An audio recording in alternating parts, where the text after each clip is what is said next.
Mesdames et messieurs, bonjour et bienvenue à cette autre édition de votre émission Autant le dire. Notre invitée est Marie-Louise Wandji. Elle est spécialiste d'économie sociale et familiale, présidente de l'Association des conseillers en économie sociale et familiale au Cameroun. Avec elle, nous parlerons de la condition de la femme et de l'enseignement de l'économie sociale dans notre pays. Merci de rester fidèle à Naya TV. Merci de regarder Autant le dire. Marie-Louise Wandji, bonjour. Bonjour, Monsieur Tagne. Merci d'avoir accepté notre invitation. Alors, quand je préparais cette émission, j'ai énormément lu sur vous, votre parcours et également les différentes activités de votre association, l'Association des conseillers en économie sociale et familiale.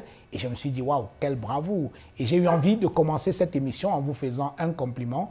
Vous avez la bravoure d'un homme. Bravo. D'un homme? Non, j'ai la bravoure d'une femme. Je suis une femme. Oui, mais c'est un compliment que j'essayais de vous faire en disant que vous êtes forte comme une femme, comme un homme.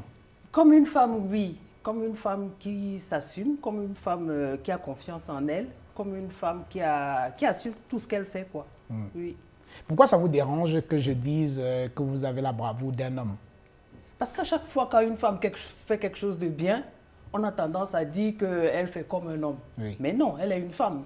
Elle fait comme une femme qui se prend en main, qui prend son destin en main, qui s'assume.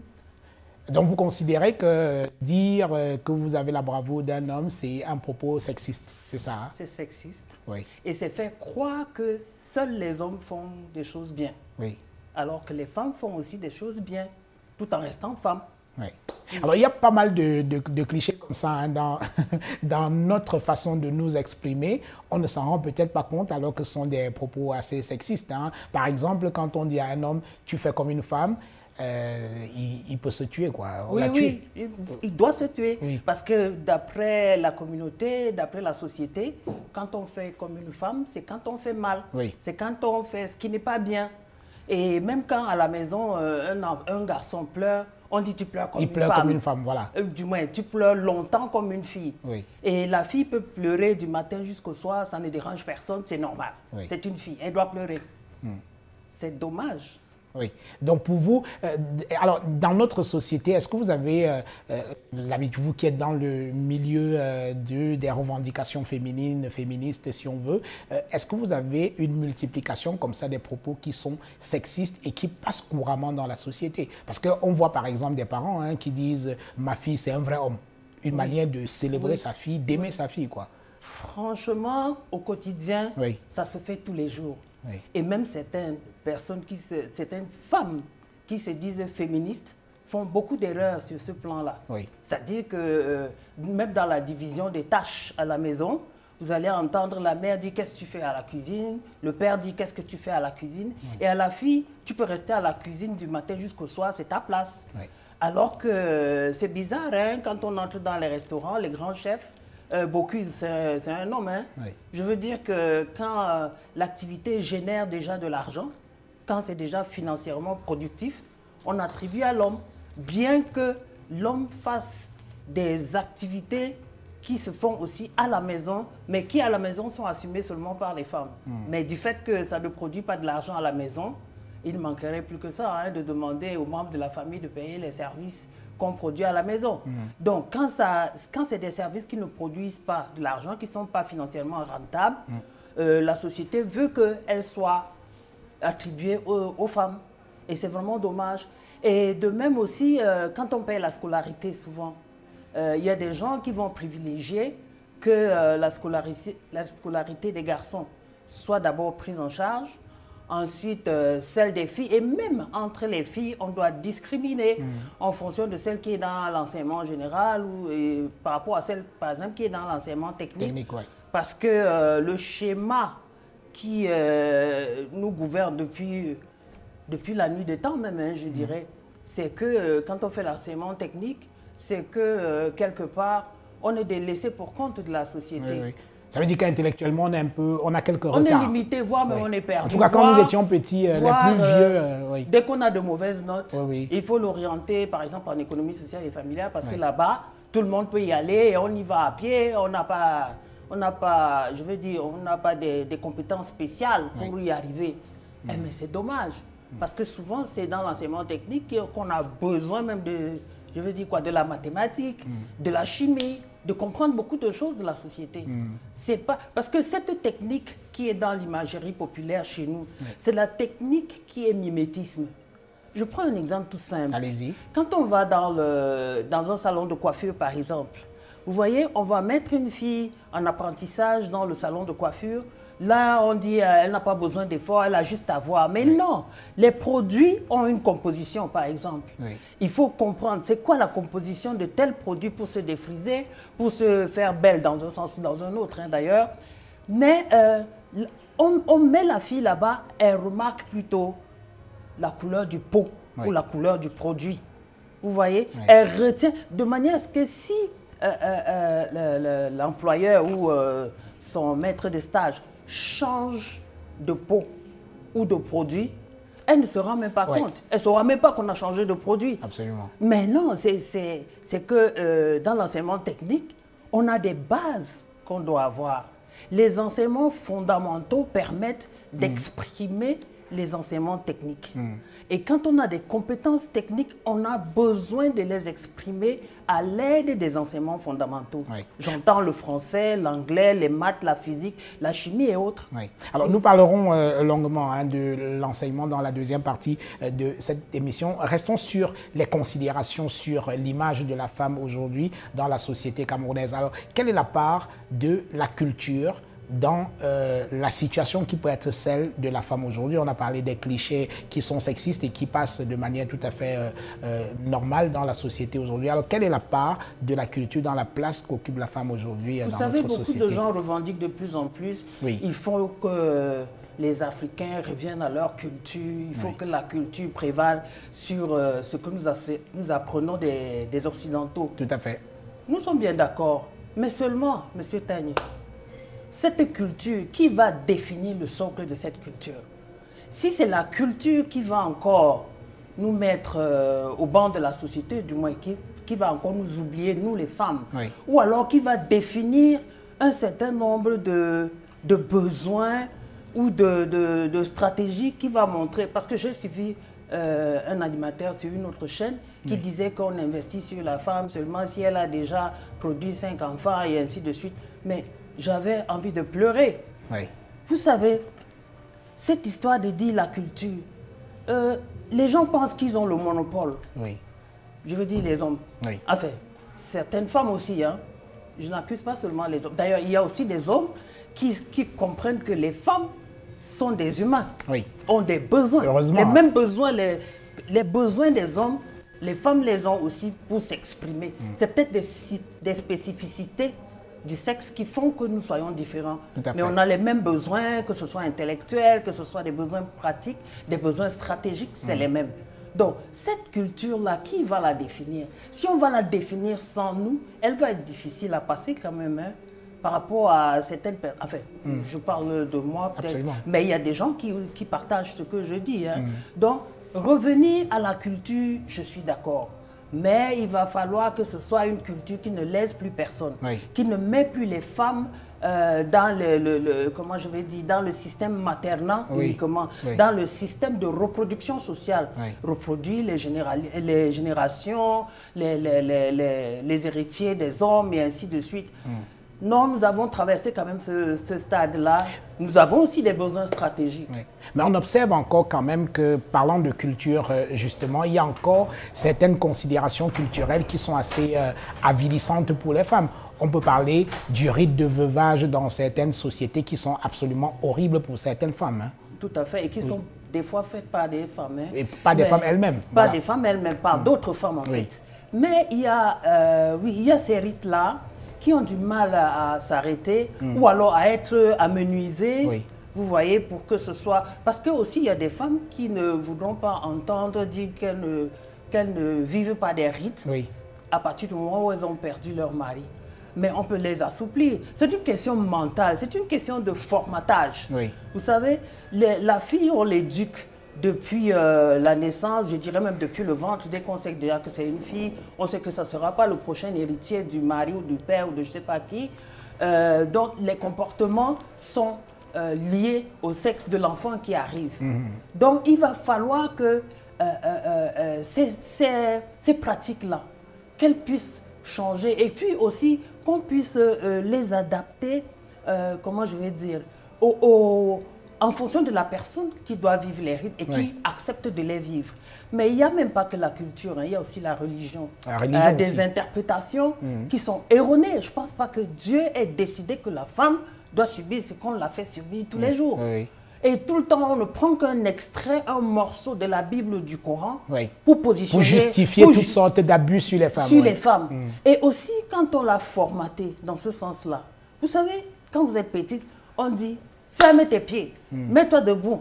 Quand le père parle, tais-toi. Quand ton frère parle, tais-toi. Quand il est absent, lave tous ses habits et autres. Mais attendez, ça c'est quelle éducation? Le garçon comme la fille doit recevoir la même éducation pour lui permettre de préparer son autonomisation pour le présent et pour le futur. Parce qu'après, on les voit à l'université, les garçons ont pris une chambre, ils n'est même pas capable de faire une omelette. Il n'est pas capable de faire sa lessive. Et du coup, parce qu'à la maison, maman faisait tout et puis les grandes sœurs ou les petites sœurs faisaient tout. Faisaient tout. Et du coup, il va se retrouver un peu perdu. Et la première fille sur qui il va tomber va être en même temps son lit, la personne qui lui fait la nourriture et tout et tout. Et quand il va falloir maintenant se poser peut-être pour se marier, vous verrez le père qui va jurer que cette fille-là, non. La mère qui va dire non, tu viens prendre mon fils et patati et patata. Et puis le garçon est là et personne ne fait l'analyse pour comprendre quelle est l'origine, quelles sont les causes de cette situation. Et la société a toujours, souvent, travaillé sur les conséquences. Oui, mais on observe également, en parlant toujours de la culture, là c'est la situation inverse. C'est-à-dire qu'on a l'impression que dans nos familles, on éduque les femmes pour être toujours en dessous des hommes. On n'éduque pas les femmes pour leur dire vous devez apprendre à être autonome, vous achetez vous-même votre propre voiture, quand vous arrivez au restaurant, vous-même vous payez vos factures. On dit non, l'homme il va le faire. Peut-être que c'est également à partir de là que les femmes devraient développer leur indépendance. Tout à fait. Elles sont des cadettes sociales. À vitam aeternam. Parce que la société veut qu'elle soit là. Mais vous savez, c'est une question de besoin individuel, personnel. Tout à fait. Vous savez, la société éduque la fille seulement pour les besoins pratiques. C'est-à-dire on l'amène à se décentrer d'elle. C'est-à-dire que ce qu'elle fait, elle n'a réussi ou elle n'a bien fait que quand elle l'a fait pour l'autre, pour les autres. Même pas pour elle-même. Et justement, on élève les femmes, on les forme pour qu'elles plaisent à leur mari. Qu'elles plaisent à leur mari, qu'elles plaisent au père, à la communauté des hommes,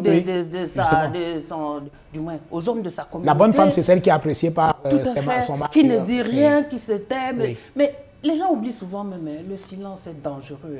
Quand on frustre ou quand on empêche quelqu'un d'être ce qu'il est exactement. Je parle d'un homme ou d'une femme. Quand on l'empêche les gens, quand tu ne peux pas être toi-même, surtout que toi seul tu connais tes besoins.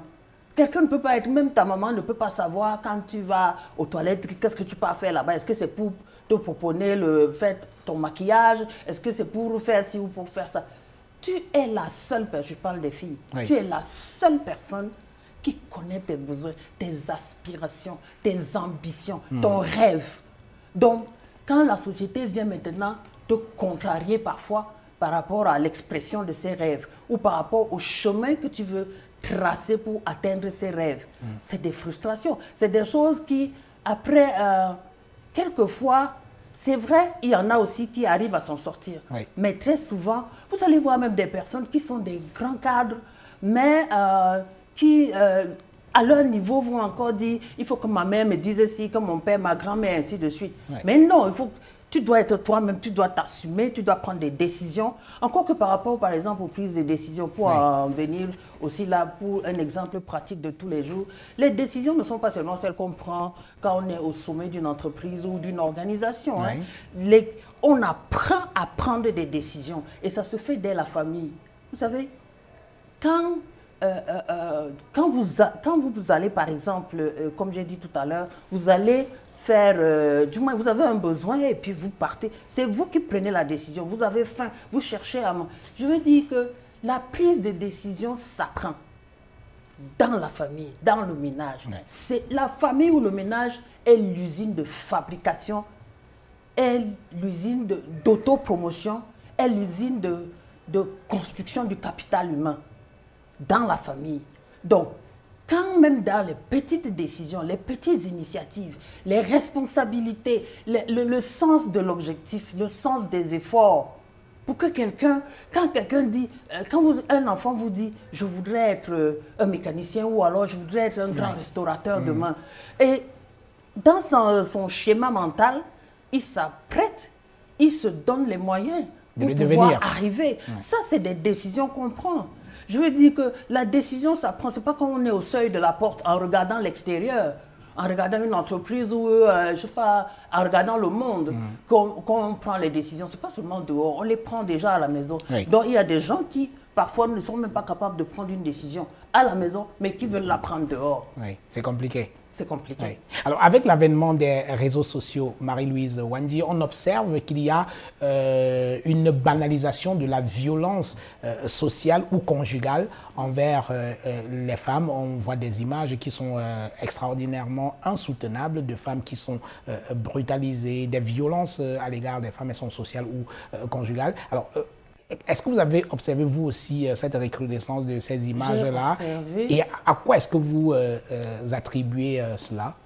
J'ai observé et on n'a que nos yeux pour pleurer. On se demande où va la société. Et les gens se posent des questions, comme vous la posez là. Mais chaque parent, homme, femme, nous sommes responsables de ce qui arrive. Parce que parfois, on a toujours l'impression que c'est arrivé à mon voisin ou à côté ou dans un quartier. Nous sommes tous responsables. Parce que l'éducation, comme a dit Nelson Mandela, l'éducation est l'arme la plus puissante pour changer le monde ou pour transformer le monde. Et l'éducation commence en famille. Or, chez nous, souvent, on commence l'éducation au seuil de la porte. Parce que l'éducation en famille, c'est l'éducation qui sert à rien, qui fait rigoler les gens. Quand tu dis que tu fais, par exemple, économie sociale et familiale, on dit, wow, ça sert à rien. Oui. Donc, les garçons comme les filles aujourd'hui, on leur dit que pour exister, pour être une personne, pour être noble, il faut que tu commences à exister quand tu es au seuil de la porte en regardant l'extérieur, parce que tu as un emploi, parce que tu as un salaire, parce que tu as tout. Donc, tant qu'on n'éduquera pas les garçons et les filles avec les mêmes outils, les mêmes codes, ce garçon-là ne respectera jamais les filles, ne respectera pas les femmes. Mais pour les ramener souvent à l'ordre ou bien pour leur rappeler des choses, il faut parler de leur fille ou de leur sœur. Le garçon ou l'homme en général, vous allez m'excuser quand je parle comme ça, ils ne sont sensibles que quand vous parlez de sa sœur, de sa cousine. Là, c'est une fille différente des autres. Oui. C'est une fille différente de la femme que j'ai à la maison, parce que la femme, c'est l'étranger. Mais ma fille, c'est ma fille. Alors, le comportement est un peu différent. Mais c'est dommage. Cette femme qui est à la maison, c'est la fille de quelqu'un aussi. Et puis, si vous ne voulez pas qu'on fasse du mal à votre sœur ou à votre fille, je pense que c'est la même chose que vous devrez faire à celle que vous avez à la maison ou à votre camarade de classe. Mais où sont les femmes, serait-on tenté de vous demander? Parce que face à toutes ces violences que les femmes subissent aujourd'hui dans la société, on voit très peu de femmes, de féministes monter au créneau pour dénoncer ce qui se passe par tous les moyens possibles. Où sont les femmes? Les réactions sont très individuelles. Oui. Individualisées même. Chez nous.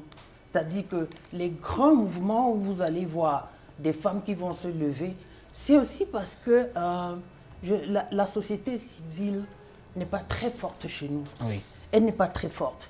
Et les femmes qui vont se lever, vous verrez même d'autres femmes qui vont les vilipender, qui vont dire qu'elles ne devraient pas le faire. Et puis aussi, il y a quelque chose, le budget. Le budget de l'État, je ne travaille pas dans l'État, je n'ai jamais travaillé dans l'État, hein, mais si, j'ai travaillé quand même à un moment donné, mais le budget que dispose le ministère de la promotion de la femme et de la famille, quand vous regardez des fois, vous avez l'impression que ça peut être très très difficile de... Oui, mais avant de regarder la responsabilité, par exemple, de l'administration à travers le ministère de la femme ou alors des affaires sociales, mais les femmes elles-mêmes, elles peuvent se mobiliser. Ailleurs, on voit une société civile féminine qui est extraordinairement forte.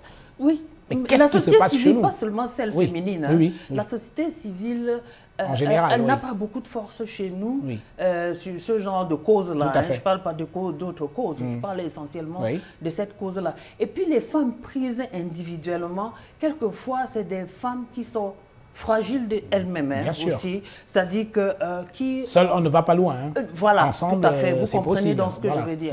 C'est-à-dire que toutes seules, elles ne feront pas grand-chose. Disons que leur voix ne porte pas. Absolument et pas. surtout quand en face, vous avez presque la société entière qui est là, qui regarde, qui veut vous mettre au banc de touche parce que c'est une femme qui parle trop, c'est une femme qui se mêle de tout, c'est une femme... C'est-à-dire que plus vous revendiquez, plus les autres ont même l'impression que vous voulez soi-disant changer la culture africaine. On ne change pas la culture africaine, non. On voudrait être dans nos droits. On voudrait faire comprendre à la société que les filles et les femmes ont des besoins, les mêmes besoins que les hommes. Et la société est tellement formatée aujourd'hui que dans l'opinion publique, lorsqu'une femme est même violée, c'est sa faute. Moi, elle n'avait qu'à bien s'habiller ou alors elle n'avait qu'à ne pas se retrouver dans un milieu... C'est incroyable quand même. Ça, c'est des raisons, on ne soulève pas les mêmes raisons avec les garçons. Vous allez voir un garçon, il porte son pantalon, je ne sais pas, ce qui devrait être autour de la taille se retrouve au genou et il marche avec ça. Personne ne se plaint. Du moins, c'est normal à la limite. Hein. Il a la testostérone, c'est le garçon. Il doit s'exprimer, il fait ce qu'il veut. Il va où il veut, il fait ce qu'il veut. Mais c'est vraiment dommage que notre société en soit encore là. Et j'ai bien peur parce que j'ai l'impression même que la génération que moi j'appelle la génération des hommes du 21e siècle, je me demande même s'ils ne sont même pas en train de revenir à la situation de mes parents à moi. Ah bon, vous croyez? Ben oui, parce que quand vous entendez les jeunes filles, vous savez, nous avons tout un programme qui travaille beaucoup avec les jeunes, les jeunes femmes. Alors vous avez des filles qui viennent vous dire, madame, je ne sais plus quoi faire, ma chère, je dois toujours accepter tout ce qu'on me dit. Quand ce n'est pas lui-même, c'est la famille, c'est les amis. Je veux dire qu'à chaque fois, la famille est le dernier maillon de la société. Et ce que je ne comprends pas, les hommes essaient de nous faire ce que la colonisation leur a fait. Ils étaient les seuls devant, ils n'ont pas lutté, ils ne se sont pas défendus. Mais maintenant, ils veulent... parce que imaginez-vous, on parle de soumission, d'accord? Moi, je me dis toujours, ok, toutes les femmes, soumettons-nous. Et puis, la page d'après, c'est quoi? Quand nous serons soumises comme vous voulez. C'est-à-dire accepter tout ce que vous voulez, faire tout ce que vous voulez. Après, la page d'après, c'est quoi? Ça ne change rien à la situation que nous vivons tous. La pauvreté, le vol des ressources naturelles, la destruction, les grands enjeux aujourd'hui, le climat et tout. Ce n'est pas les femmes qui l'ont créé. Hein. Je veux dire que la lutte, le combat, ou je ne sais même pas comment dire, contre les femmes ou alors contre l'émancipation ou le développement ou la promotion des femmes. Les gens... C'est pas ça l'enjeu principal aujourd'hui, d'être contre. Au contraire, il faut les avoir comme alliés. Parce que souvent, vous les frustrez, vous ne voulez pas qu'elles s'expriment, vous ne voulez même pas qu'elles aient des ambitions, qu'elles aient des rêves. Autant on n'est plus en 1900, je ne sais pas combien, là, on n'est plus au temps du lendemain de Jésus-Christ. On est quand même à un certain niveau, au 21e siècle. Oui. Alors, aujourd'hui, est-ce que vous avez pas le sentiment, le poids de la culture, des clichés sociaux est assez fort quand même. Lorsqu'on regarde même l'attitude des femmes aujourd'hui, leur combat, c'est de plaire aux hommes parce qu'on estime qu'une bonne femme, c'est celle qui a réussi à se marier.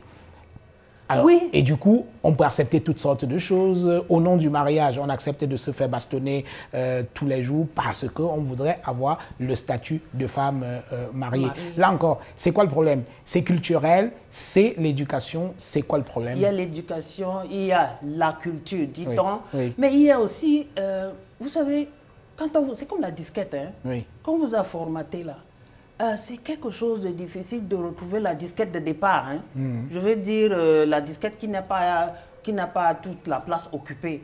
C'est-à-dire que c'est comme ça que la société vous formate, vous met dans la religion, parce qu'on croit que croire en Dieu, croire en Jésus-Christ ou à Mahomet, c'est accepter tout ce que la société veut de vous par rapport au sexe opposé qui est l'homme. Oui. C'est dommage. Oui. Je vous propose, madame, de prendre une petite pause. Nous revenons dans quelques secondes pour la suite de cette émission. Nous avons pensé. Pour mieux répondre à vos attentes, nous avons rehaussé le standing.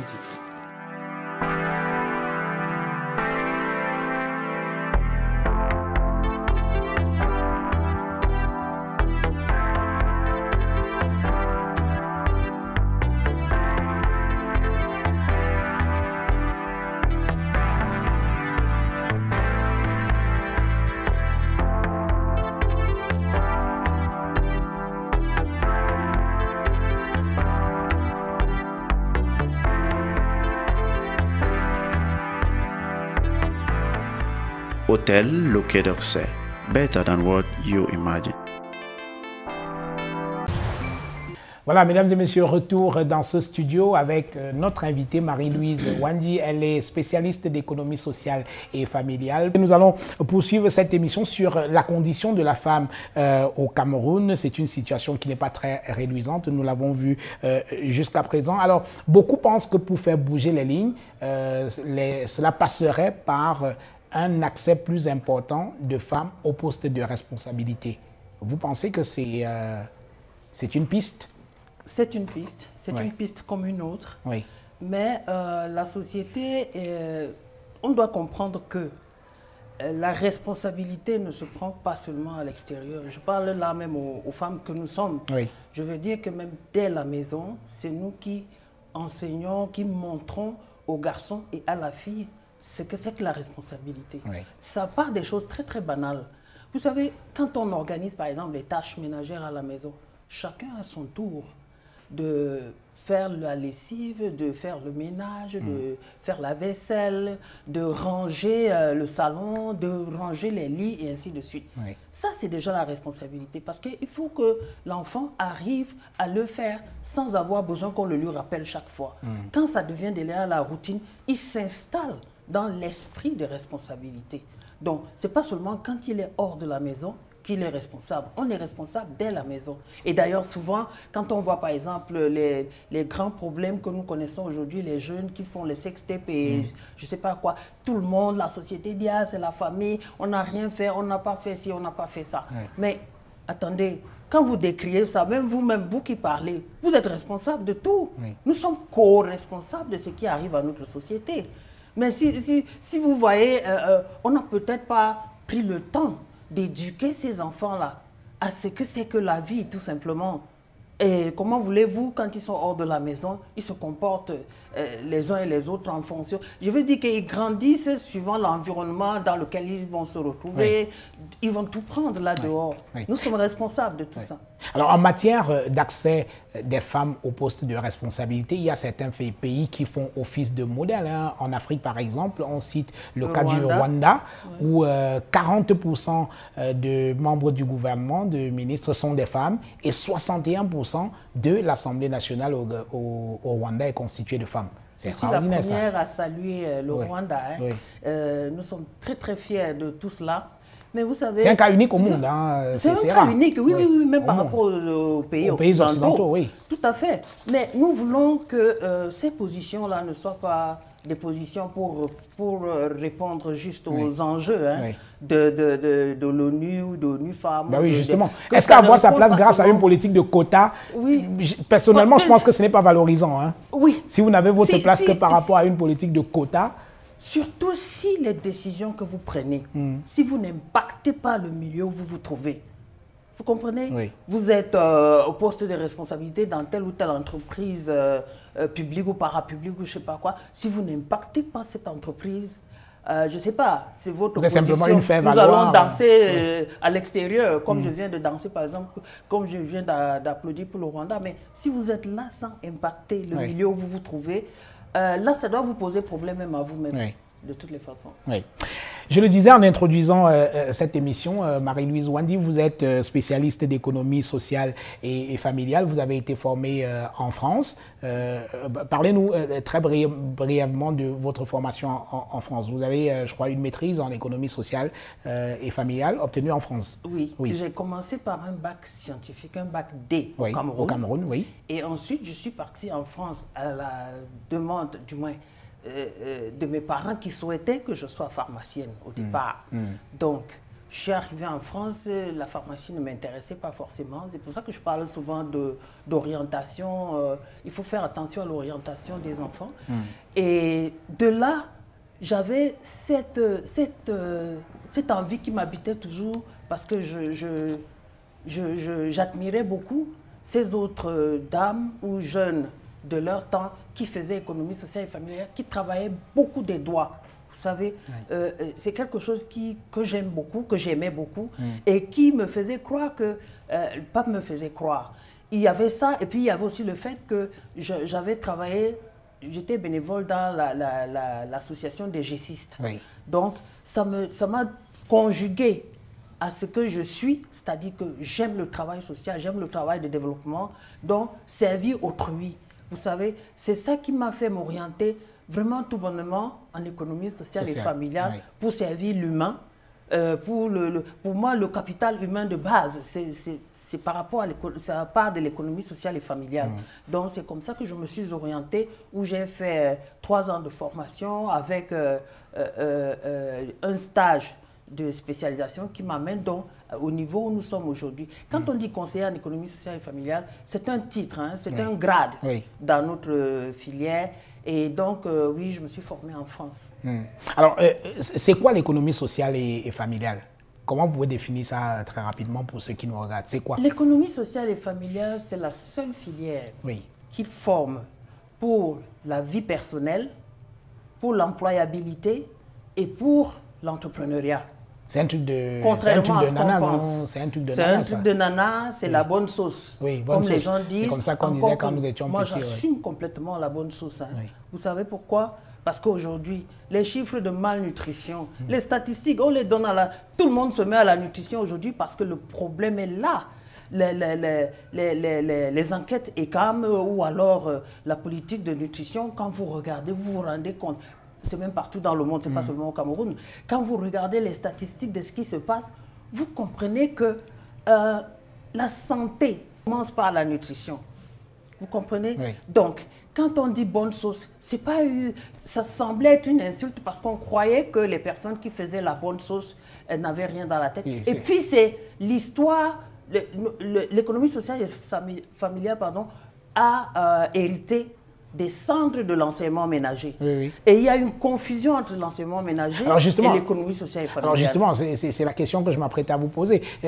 Quelle est la différence entre ce que nous appelions bonne sauce à l'époque, il y avait bonne sauce, il y avait également cette formation que les religieux donnaient aux jeunes filles pour les préparer au mariage. Quelle est la différence entre cette formation-là et l'économie sociale et familiale? Cette formation-là, c'était l'enseignement ménager. Les religieuses, il y a une centaine d'années, presque une centaine d'années, de toute l'Afrique, sont venues pour former les femmes à entretenir leur maison, surtout dans le domaine de l'hygiène, pour les nouveaux cadres africains et autres. Elles donnaient des kits, c'est-à-dire des recettes. Tu veux curer la marmite, on te montre comment. On te dit ingrédients, tant, et puis tu sors le produit, tu cures la marmite. On disait... il faut faire un gâteau ou une recette quelconque. On vous donne des kits. Donc ça, c'est l'enseignement ménager. Mais quand on passe à l'économie sociale et familiale, c'est qu'on voit que le monde bouge. Les mutations sociales impactent la famille, impactent les ménages, impactent tout le monde. Les ménages et les membres, les hommes et les femmes. Donc, il ne faut pas seulement que la femme reste là comme étant une personne qui va juste répéter, faire de manière répétitive toutes ces recettes qu'elle a reçues. Non seulement ça, il y a le besoin de réfléchir sur comment s'en sortir. Donc, quand par exemple les programmes d'ajustement structurel sont arrivés au Cameroun, ça a désorganisé le Cameroun, enfin peut-être pas seulement le Cameroun, c'était toute l'Afrique entière, les pays africains. Vous avez vu, ça a désorganisé les ménages et les familles. Et même indépendamment de ça, la colonisation qui nous fait croire que ce que nous sommes n'est pas ce qu'il faut être. On essaie de nous assimiler, du moins, on nous demande de nous assimiler à ce qui vient de l'extérieur. Donc, l'économie sociale et familiale, c'est une analyse, la lecture d'un environnement, analyser, interpréter et trouver comment ajuster, renforcer ou repartir sur de nouvelles bases.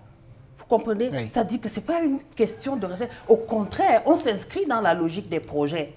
Dans la logique des projets, un projet, vous le réfléchissez, vous constatez d'abord ce qui manque, vous constatez les besoins et ainsi de suite. Et puis, vous avez des projets pour pouvoir vous sortir ou alors répondre aux besoins pratiques ou aux besoins stratégiques de chaque membre de la famille. C'est ça l'économie sociale et familiale. Comment se forme-t-on dans l'économie sociale et familiale au Cameroun aujourd'hui? Bon, au Cameroun, on est un exemple spécifique dans le monde. Je sais de quoi je parle parce qu'il n'y a qu'au Cameroun qu'on fait l'économie sociale et familiale en tant que spécialisation dans le secondaire. Quand on le fait dans le secondaire ailleurs, c'est déjà professionnalisant, c'est-à-dire qu'on vous donne des capacités pour être opérationnel directement dans le besoin. Pas de longues études. C'est pas de... On fait l'économie sociale et familiale en général à l'extérieur à partir du baccalauréat. En fait, ça peut se comprendre. C'est-à-dire que les gens ont, dans l'enseignement général, acquis des enseignements fondamentaux qui sont des enseignements qui vous permettent d'exprimer les autres spécialisations, tout comme celle de l'économie sociale et familiale. Donc, au Cameroun, on a l'économie sociale et familiale en tant que spécialisation dans le secondaire jusqu'en terminant, mais on appelle ça BT. À la place du bac, on dit BT. Et ensuite, il y a dans le supérieur, il y a l'enseignement et il y a les BTS.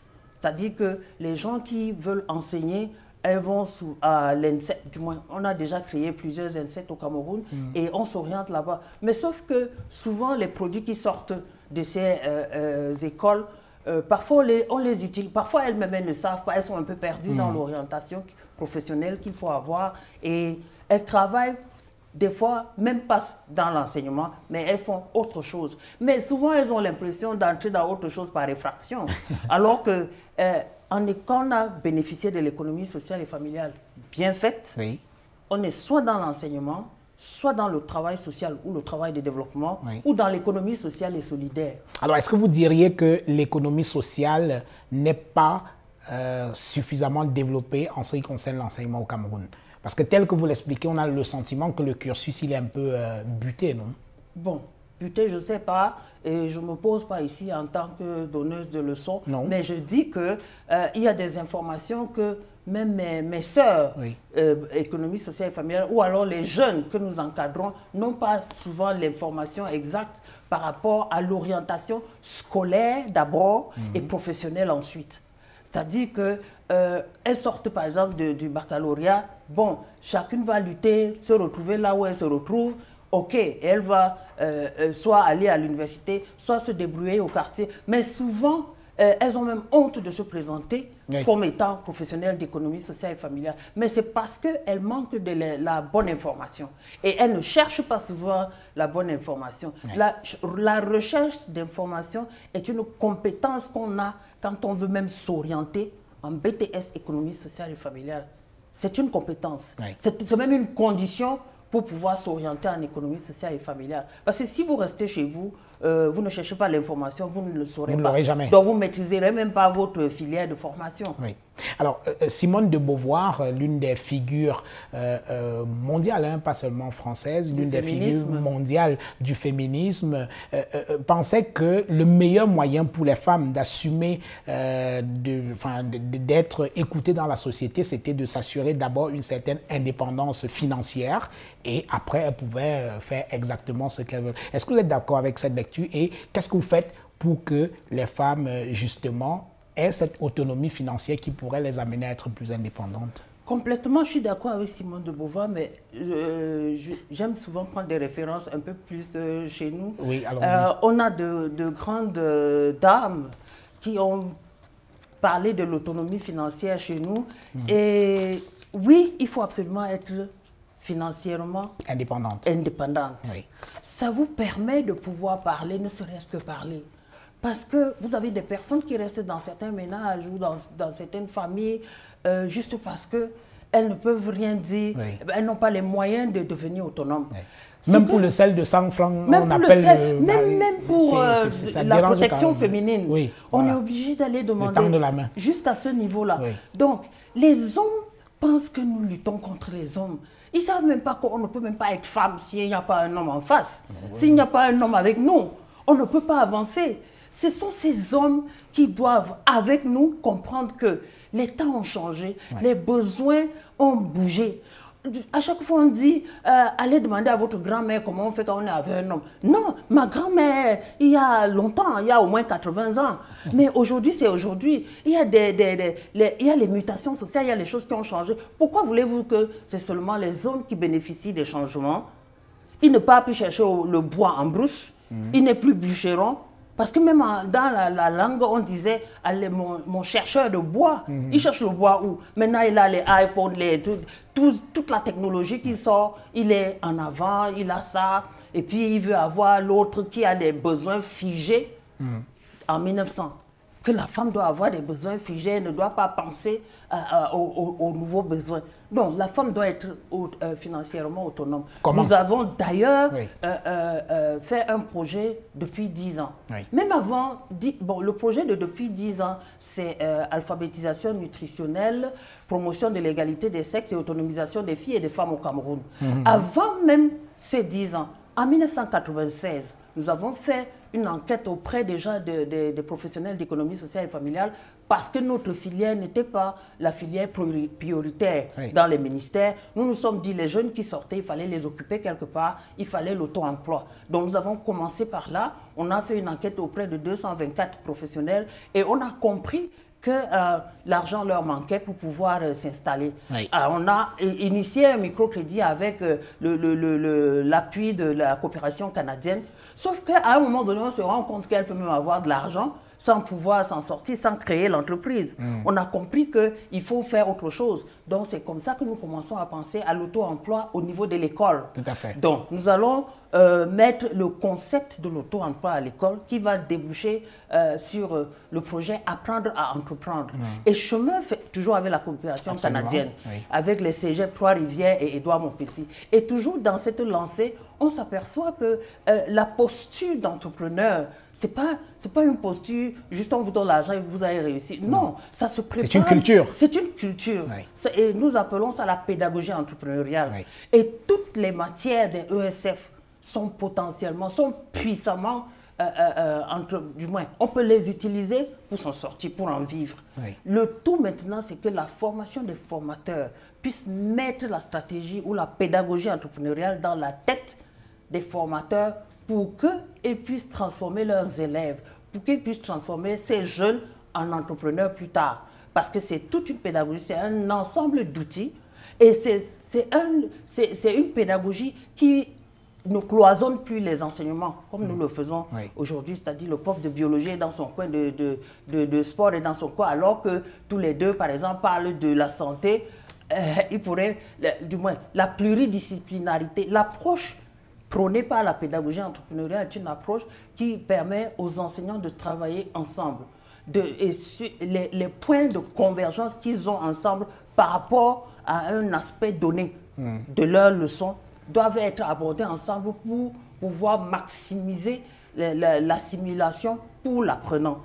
Donc, la pédagogie entrepreneuriale, puis on a donné des microcrédits aux femmes. Nous avons un portefeuille de près de 300 femmes qui ont eu des microcrédits et que nous avons formées avant pour pouvoir comprendre pourquoi elles échouaient souvent. Vous avez une maman, elle vend le tapioca, elle vend l'igname, et c'est quand l'argent est fini dans son porte-monnaie qu'elle s'aperçoit que l'argent est fini et que son entreprise n'a pas marché. Ouais. Non, pour ça, nous avons fait d'abord une bonne étude. On a toute une banque de données qui ciblait chacune ses faiblesses dans la gestion et dans la conduite de son entreprise. Pourquoi elle a échoué? Qu'est-ce qui était sa force? Comment ça s'est passé? Et quelle est la charge mentale à la maison qui l'empêche de réussir?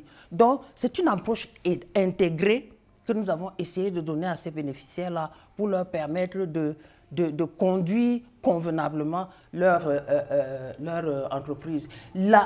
L'originalité de notre stratégie repose beaucoup sur l'accompagnement. Beaucoup de structures donnent les crédits et les microcrédits, mais beaucoup n'accompagnent pas. Ouais. Et là, c'est à ce niveau qu'on tente de redresser, par exemple, les faiblesses dans la gestion des femmes. Oui. Oui, alors toujours dans le cadre des activités de votre association, la CEF, dans le cadre du projet Autonomisation économique et financière pour toutes, vous avez dit, entre autres objectifs que vous poursuiviez à travers cette initiative, qu'il est question d'amener les filles et les femmes à se prendre en main, être metteurs en scène et acteurs de leur propre vie. Elles doivent... Ça c'est joli, hein? Oui. Les garçons comme les filles d'ailleurs, oui. Mais je défends beaucoup les filles dans la filière, oui. Parce qu'on nous a enfermés dans une filière. Oui. On a fait croire que c'est seulement les filles qui doivent être dedans, alors que c'est pour les garçons et les filles. Donc, ces filles-là, nous avons défini 4 thèmes pour les amener à sortir d'elles-mêmes. Nous avons 12 caractéristiques que nous les amenons à prendre, du moins, à regarder leur vie, à se prendre en main, à avoir même l'autonomie de penser de sa vie. C'est-à-dire, vous savez, c'est pas facile quand vous êtes là et qu'on vous dit chaque jour ce que vous allez être, ce que vous allez faire et tout et tout. Oui. Parfois, vous vous abandonnez, hein, vous ne réfléchissez plus, ça devient comme les moutons et puis il y a quelqu'un qui vous conduit. Si on fait comprendre aux filles que pour t'en sortir, d'abord, tu dois avoir un rêve. Ce n'est pas à moi de te prêter un rêve. Tu dois avoir un rêve, tu dois pouvoir te donner les moyens d'atteindre ce rêve. Tu dois avoir le sens de l'effort, le sens de l'objet. Du projet, pardon. C'est-à-dire avoir des objectifs. Parce qu'il y a des gens, c'est quand le matin se lève et elle trouve que le matin est là, ou quand la nuit arrive, elle doit se coucher, elle dort. Non. En permanence, il faut avoir un emploi du temps. Vous comprenez? L'emploi du temps, et c'est valable même pour les femmes, hein, et même pour les hommes aussi, parce que quand on fait une étude de l'emploi du temps des filles et des femmes, au jour le jour, on s'aperçoit de la charge de travail que les petites filles ont. Donc, nous avons 4 thèmes que nous développons avec les filles. La construction de la personnalité, la santé de reproduction, les droits et les devoirs de la femme et de la fille et l'orientation scolaire et professionnelle. Donc depuis que nous avons eu environ 500 filles dans les 6 clubs implantés dans les 6 régions au Cameroun, nous avons travaillé depuis 5 ans et aujourd'hui, nous voulons mettre à l'échelle les acquis que nous avons eus à travers un personnage tel que Inanga. C'est-à-dire que Inanga va être la personne, le porte-parole. Elle va expliquer c'est quoi l'économie sociale et familiale. Qu'est-ce que l'économie sociale et familiale lui a apporté. Inanga s'est inscrite dans les clubs, dans notre club, en classe de 2e année. Après avoir eu des mauvaises notes au primaire, on lui a dit va faire ESF parce que là-bas c'est facile. Oui. Mais les gens ne se posent même pas des questions. Pourquoi elle a même de mauvaises notes? Parfois c'est le parent, parfois c'est l'enseignant lui-même qui n'était pas bon. Parfois, on ne cherche pas à comprendre, on dit seulement va dans la filière, soi-disant, la filière facile. Oui. Donc, Inanga, à un moment donné, et nous avons constaté avec les résultats et les acquis, et les filles ont écrit les projets de vie. Nous avons une 60aine de projets de vie que les filles ont rédigés. Et elles s'aperçoivent qu'en fait, leur vie, c'est comme leur voiture. C'est la seule voiture d'ailleurs qu'elles conduiront toute leur vie. C'est-à-dire qu'elles sont les seules au volant. Si elles prêtent le volant à quelqu'un, qui lui dit va à gauche, va à droite, le jour où la voiture là, qui est leur vie, fait l'accident, oui. Elle va commencer à dire c'est à cause de ma mère, de ma tante, de je ne sais pas qui. Non, non, non. Oui. Tu prends ta vie en main. Alors, par rapport à tout le travail que vous faites, vous travaillez énormément avec les jeunes filles dans les écoles, partout, dans le cadre de votre association ACEF. Est-ce que vous avez le sentiment que le message passe? Quand vous regardez les réseaux sociaux, ce qu'on montre des femmes et tout, des jeunes filles et tout, franchement, vous savez, il y a du travail. Hein. il y a du travail. Oui. Ça, il y a du travail. C'est-à-dire que vous, c'est comme si vous devez porter une voiture et vous êtes seul à porter la voiture. Vous comprenez? C'est compliqué, c'est lourd, c'est difficile. Et puis, quand vous arrivez à soulever un côté, il faut que les autres vous aident à soulever aussi. Vous savez, c'est-à-dire que le travail auprès des filles, quand on ne laisse pas les filles d'abord réfléchir sur elle-même, sur sa propre vie, comme je viens de dire, qu'elle elle doit être le seul maître à bord de sa vie. Metteur en scène de sa propre vie. Metteur en scène, acteur de sa propre vie. Oui. Quand on ne laisse pas la fille y réfléchir, ça fait qu'elle s'abandonne. Et du coup, cette fille-là, même son avenir, elle laisse que les autres décident. Donc, ce travail que nous avons fait jusqu'à présent, je vous ai dit, on a retenu à peu près une 60aine de projets de vie qu'elles ont rédigés sur près de 500 filles. Nous voulons que Inanga soit le porte-parole qui va mettre à l'échelle. Quand je dis mettre à l'échelle, c'est-à-dire qu'à travers Inanga, qui est une bande dessinée, maintenant là, il faut que les parents qui orientent souvent à tort et à travers, que les jeunes même qui veulent s'orienter pour la scolarité et même pour la profession future, qu'ils puissent se familiariser avec Inanga. C'est une bande dessinée et elle sera ouverte à tous, les garçons et les filles. Il faut comprendre Inanga.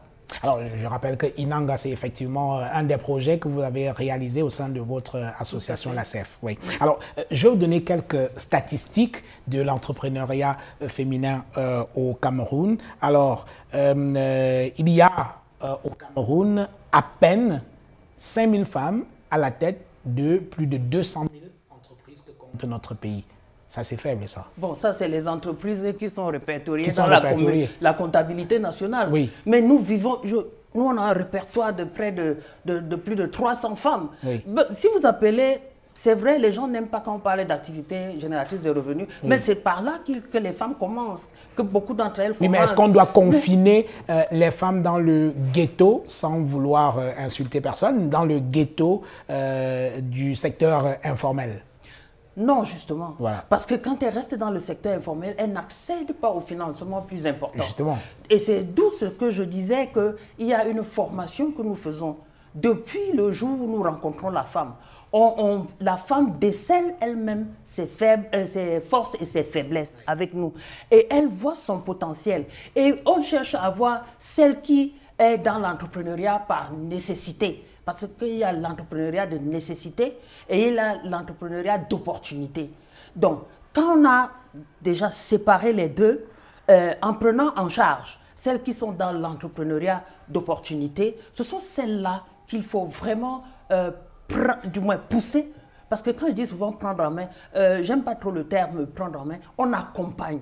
Parce que si une femme ne veut pas, vous ne pouvez pas réussir son accompagnement. Oui. C'est quand elle veut, quand elle comprend où vous allez, ce que vous dites, et tout ce que vous avez trouvé avec elle pendant son accompagnement, et qu'elle accepte de prendre des décisions. Parce que vous pouvez accompagner, lui sortir des faiblesses de gestion, par exemple. Au jour le jour, si elle décide que le voisin qui arrive, je vais lui donner 3 bières pour mettre à mal mon entreprise, elle va quand même lui donner 3 bières. Votre travail ira à l'eau. Donc, il faut que mentalement, même elle pense qu'elle est capable de travailler, d'être dans le domaine de l'entrepreneuriat d'opportunité. Celles qui sont par nécessité, ce sont celles qui veulent faire bouillir la marmite au jour le jour.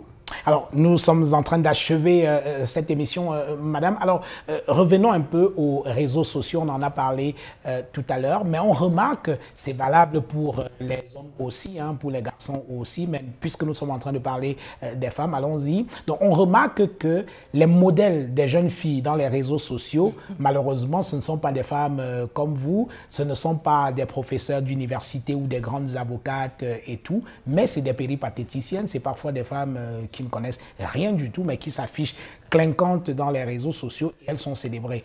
Là, c'est quoi le problème à ce niveau-là? C'est la faute des médias, hein, d'abord. Parce que, ben oui, c'est votre faute aussi. Hein, nous, on ne dit pas aux gens d'aller célébrer, c'est ça que vous célébrer le plus, les faux dieux. Ce n'est pas nous qui demandons d'aller célébrer des faux dieux dans les réseaux sociaux. Nous aussi, on les subit. Vous savez, ce que les réseaux sociaux montrent, c'est ce que la société veut que les réseaux sociaux montrent. Oui. Et c'est ça qui est accessible facilement pour les filles et les femmes. Oui. Par exemple, regardez les novelas et je ne sais pas quoi, tous ces films qui se passent, je ne sais pas où au Brésil, je ne sais pas où ça se passe. C'est au Brésil. Mais et quand ça arrive ici, c'est moins cher et c'est ça fait voir aux femmes 24 heures sur 24, au point où elle laisse sa marmite au feu parce qu'elle regarde ça. On ne respecte plus dans les maisons, nouvelle la télé la plus regardée au Cameroun. Et puis elles ont le cerveau au Cameroun, le cerveau et le corps au Cameroun, mais avec ce qu'elle vit là, elle pense que c'est la réalité, alors que c'est même faux. Donc, c'est pour vous dire que les réseaux sociaux, c'est quelque chose de très très dangereux et tant que nous n'éduquons pas, je reviens maintenant aux parents qui sont responsables d'un certain genre d'éducation. Oui. Et puis souvent, quand on dit même ce que vous enseignez, là, on enseigne ça à la maison, on n'a pas besoin d'aller à l'école. Mais s'il n'y avait pas besoin d'école, si tous les parents savaient ce qu'il y avait à faire, on n'aurait pas ces situations, les sextapes, la malnutrition, avec des statistiques aussi alarmantes, la malbouffe. Parce que c'est ça qui nous guette aujourd'hui. Oui. Toutes ces maladies, la tension, le diabète et tout le reste. Et les gens pensent que quand on a un burger, c'est qu'on est moderne. Vous comprenez? C'est que quand j'offre ça à mon fils... Entre un burger et les pommes pilées, je crois que le choix est tout trouvé. Hein. Bon, les gens préfèrent comprenez, le burger. Les gens pensent que l'enfant ne peut même pas manger le reste de nourriture le matin avant d'aller à l'école. Et on préfère laisser l'enfant aller le ventre vide. Oui. Quelque part, le complexe du colonisé nous dérange. Oui. Vous comprenez? On n'arrive pas à comprendre que nous avons tout ce qu'il faut. Les gens là nous admirent. Hein. Moi, je les reçois ici. Hein. J'ai plein de promotions de stagiaires, que ce soit françaises, finlandaises, canadiennes. Vous travaillez beaucoup le Canadien, là, justement. Oui. Voilà. Beaucoup viennent ici. Mais quand ils viennent ici, je ne vais pas me mettre à leur service et qu'ils mangent chez eux. Parce que certains ont honte même de faire. Vous allez voir, les gens reçoivent ces personnes chez elles, commencent à faire la salade. Non, je fais le cuit. Vous comprenez? Je leur fais, ils essaient de manger, mais ils doivent comprendre que nous avons, c'est souvent, c'est un de leurs présidents qui a dit qu'on n'était pas entré dans la civilisation, il s'est trompé sur toute la ligne. Oui. Je ne sais pas si la civilisation ne vient même pas de nous. Ouais, vous comprenez? C'est-à-dire que, bon, je n'ose pas prononcer son nom. C'est pour vous dire que nous avons encore ce complexe qui, quand on dit même petit déjeuner le matin, on croit que c'est le pain avec le beurre, avec je ne sais pas quoi. Non, il y a la prune, il y a l'avocat en ce moment. Vous comprenez? Je prends le bout de pain ou les beignets que la maman fait au bord de la route. Parce que quand je mange le pain, là, je fais déficit à mes soeurs ou à mes frères qui font l'agriculture, qui cultivent le maïs. Oui. Apprenons à utiliser nos ressources alimentaires locales pour pouvoir faire du pain, le maïs, la patate. Moi, j'ai été dans une rencontre où on a évalué cette intégration des farines locales. Mais vous savez, si vous dites par exemple, au lieu de 100% de farine, de blé. Si vous dites même seulement de mettre 10% de maïs ou de patates, c'est pas, ça donne du travail ici. Oui. Chaque acte d'achat est un acte politique, est un acte économique. Il faut que nous intériorisons ça. Ben, il y a ce que les activistes appellent la consommation militante. Tout à fait. Oui. Alors, nous sommes en train de sortir de cette émission. Le temps, il passe très vite. Alors, une petite confidence, Marie-Louise Wandi. Il n'y a pas très longtemps, j'ai rencontré une personne avec laquelle je discutais. Et c'était un homme assez heureux dans sa vie. Tous ses enfants, ils ont fait de très, très bonnes études. Mais il avait un souci, un gros chagrin. Sa dernière fille vient de soutenir sa thèse de doctorat brillamment. Mais il a un gros souci, un gros chagrin, m'a-t-il dit. Elle n'est pas mariée. Que diriez-vous à ce monsieur-là? Son seul problème dans la vie, c'est que sa fille a fait de bonnes études, d'accord, mais elle n'est pas mariée. Et c'est un problème pour lui. C'est vrai. Je vous ai dit tout à l'heure que la femme n'existe que quand elle est avec un homme. Voilà. Quand elle est bien accompagnée. Le monsieur, il souffre, hein, je vous le dis. Oui. Par contre, quand elle est bien accompagnée, mais je ne donnerai pas ma fille à quelqu'un qui va la torturer du matin au soir, parce que, du moins, ce n'est pas à moi-même de la donner. Si elle choisit, elle choisit. Oui. Vous comprenez? Mais sinon, il est malheureux aujourd'hui. Mais si, par exemple, sa fille tombe sur quelqu'un qui va la maltraiter tous les jours, l'humilier. Parce que vous savez, hein, maltraiter une personne, ce n'est pas seulement les coups physiques. Hein, la parole, là. Si vous essayez de lui dire qu'elle ne vaut rien, le mariage, c'est pour être des partenaires. Hein, c'est pour se compléter. Si c'est que l'un doit être... Et ce que je n'ai jamais même compris, hein, comment les hommes peuvent être heureux en étant dans une maison où l'autre est malheureuse, la femme est malheureuse. Je ne sais pas. Ton devoir, c'est chaque jour de lui demander que est-ce que tu vas bien, est-ce que tu es heureuse, est-ce que j'ai mal fait, est-ce que j'ai bien fait. Alors, qu'est-ce que je dis au monsieur? De ne pas s'inquiéter? Pour moi, ça dépend de comment elle a éduqué la fille. Vous savez, si vous avez passé le temps à dire à la fille que sans mari, tu ne vaux rien, ça va impacter son cerveau, hein, sa façon d'être et autres. Et le père en sera toujours malade. Mais s'il l'a éduqué en lui disant que il faut pouvoir tomber sur le bon. Parce que vous savez, le mariage est difficile aujourd'hui, et ça, je n'en dis. Mais moi, je suis mariée, hein. Je ne me plains pas. Mais je dis que ce n'est pas la chose la plus facile. Et il faut trouver un partenaire. Il ne faut pas trouver un bourreau. Vous comprenez? Voilà. Et donc, pas le mariage à tout prix. Non. Voilà. Dernière chose, madame, est-ce qu'il est facile de s'affirmer et de s'assumer comme féministe au Cameroun aujourd'hui? Vous êtes féministe, vous? Je suis féministe. Mais vous savez, il y a féminisme et féminisme. Il y a des féminismes qui vont jusqu'à dire qu'il faut seulement que les femmes restent entre elles, sans les hommes et autres. Non, l'autre là n'est pas bien. L'autre n'est pas bien. Bon, c'est pour vous montrer qu'il y a plusieurs féminismes. Moi, partout là où la femme souffre, où la fille souffre, elle ne peut pas s'exprimer. Elle ne peut pas dire ce qu'elle veut. Elle n'a pas de rêve, elle n'a pas d'ambition. Où on éteint sa lumière, où on ne veut pas qu'elle existe. Pour ça, c'est la souffrance, franchement. C'est là où je ne suis pas d'accord. Je suis féministe, oui, si c'est pour que chaque femme, chaque fille soit inscrite, comme les garçons, dans les besoins stratégiques et les besoins pratiques. C'est pour en revenir, pour être beaucoup plus concrète, quand le garçon sort de l'école, il doit travailler aux tâches ménagères comme la fille. Parce qu'elle, elle travaille, elle ne se repose jamais. Quand vous regardez son emploi du temps, alors que le gars, quand il va y jouer au ballon, ou le papa, quand il s'en va, il laisse tout à la femme, les répétitions, la nourriture et tout le reste. Et il s'en va, il prend la bière et tout, il se détend. Donc quand il arrive à la maison, il est frais. Vous comprenez? Il est frais. C'est pour ça qu'on parle du temps conjugal, le temps parental, le temps de loisir, le temps... Tout le monde doit en bénéficier pour pouvoir se sentir heureux, pour pouvoir exister en tant qu'être humain, tout simplement. Écoutez, on en reste là. Madame, merci. Merci.